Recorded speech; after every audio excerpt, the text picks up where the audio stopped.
Futbolda hujumni kuchaytirish uchun eng ahamiyat berish kerak bo'lgan narsa AMF pozitsiyasini to'g'ri joylashtirish.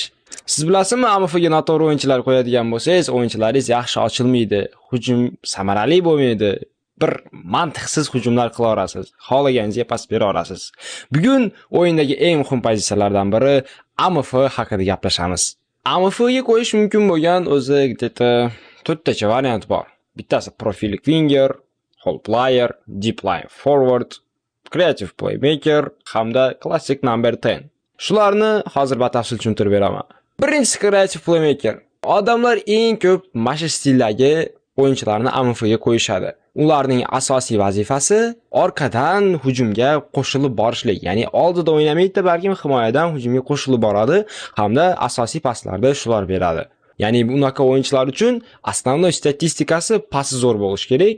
Iloji bo'lsa, ускорение, ya'ni acceleration yaxshi bo'lishi kerak. Ikkinchisi bo'lsa hole player. Bular bo'lsa orqaga juda ko'p qayta olmaydi-yu, lekin asosiy vazifasi pas bilan ichkariga bo'sh zona topishi bilan yugurib qiflarga, ya'ni sinalarga yordamlashlikdir. Vaqti bilan kerak bo'lsa, gol pocher vazifasini ham bajaradi. Ya'ni ko'proq gollar uradi.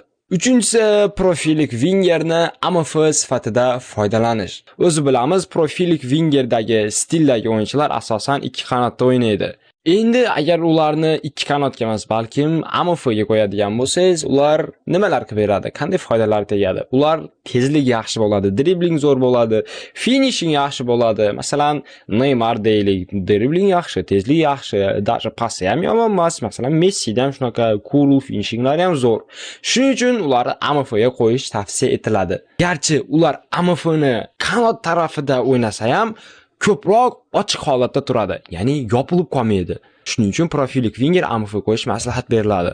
To'rtinchisi deep line stildagi o'yinchilar. Deep line forward stildagi o'yinchilar asosan KFlarga yordam berishadi, orqaga umuman qaytishmaydi. Ularning asosiy vazifalaridan biri bu gol urishlik. Hatto ularning pas statistikasi ham yaxshi bo'lmaydi. Tezligi xuddi KF gol pocher stildagi o'yinchilar bilan statistikasi bir xil bo'ladi. Oxirgi 5-chi eng yomon stil bo'lsa, bu classic number 10, klassический десятка, ya'ni ruschasiga.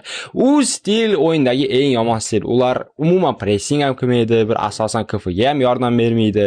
Ular faqat o'zlarini kuchini saqlab turib, bitta joyda turib paslar berishadi, hamda oxirgi pas vazifasini bajarib beradigan o'yinchilar.